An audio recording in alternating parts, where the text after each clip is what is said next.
It happened on the second night of her Bachelorette trip. I wasn't the clingy, overprotective type, so I hadn't flooded her phone with calls or messages. But when I opened mine and realized she had suddenly blocked me, everything inside me went completely still. Not fear, not anger, just a cold, heavy stillness that said something was deeply wrong. No explanation. No warning. No argument leading up to it. Just silence. The kind of silence people use when they don't want to be reached, questioned, or discovered. And the fact that she did this while on her own Bachelorette getaway, only days before our wedding, made the air around me feel heavier by the second. I tried giving her the benefit of the doubt. Maybe it was a mistake. Maybe she tapped the wrong button. But it wasn't. Her Instagram, WhatsApp, Messenger, all of it cut me off in an instant. That wasn't an accident. That was a choice. She was hiding something. She didn't want me to see it. My thoughts spiraled through every possibility, each one darker than the last. Who blocks their fiancé unless they're terrified he'll see something he wasn't meant to? I didn't get mad. I just went quiet. And in that quiet, a plan began to form on its own. Her friends had been posting updates all day. Beach pictures, brunch selfies, smiling group shots.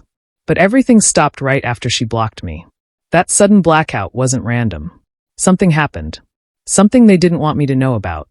So instead of blowing up her phone or demanding answers, I did something far simpler and far more effective. I contacted the one person on that trip who never trusted me because I was always too calm. Her best friend, Mia. I didn't ask her anything. I didn't accuse anyone of anything. I just sent one message. Tell her I won't be at the wedding. No emotion. No explanation. Just a quiet sentence with the impact of a bomb. Subtle enough to question, heavy enough to shake the entire trip. And I knew Mia, she wouldn't be able to keep that message to herself. For 15 minutes, nothing happened. No calls. No texts.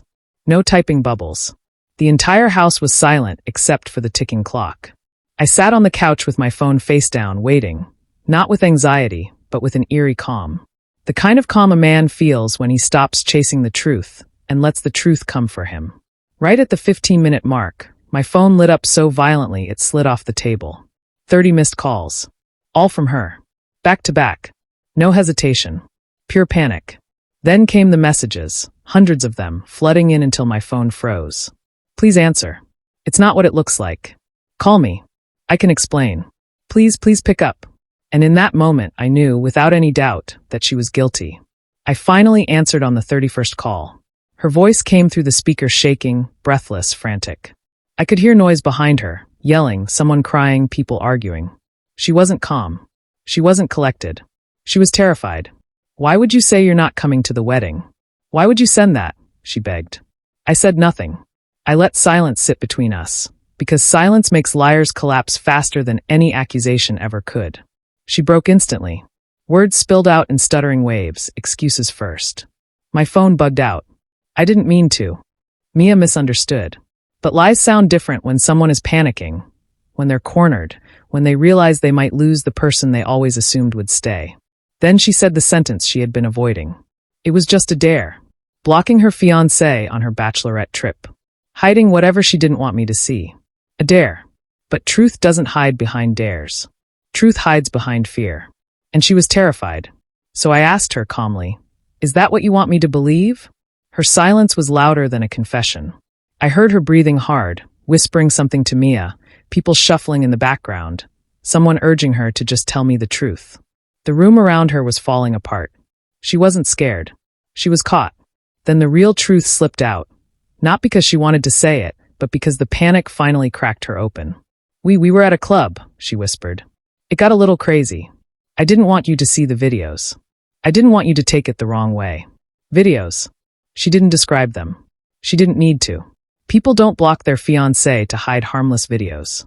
She had crossed a line, and not a small one. As she begged and pleaded and tried desperately to steer the story, I stayed calm. The calmer I was, the more terrified she became, because she knew exactly what she had done, what she had risked, what she had ruined. Her voice eventually crumbled into soft, broken sobs. The kind of crying you hear from someone who finally meets their consequences with no escape route in sight. She kept repeating over and over, "Please don't leave me. Please don't leave me. Please don't leave me." I didn't yell. I didn't threaten. I didn't accuse. I simply said, "We'll talk when you get home." And I hung up. Her panic had already told me everything she was trying so hard to hide.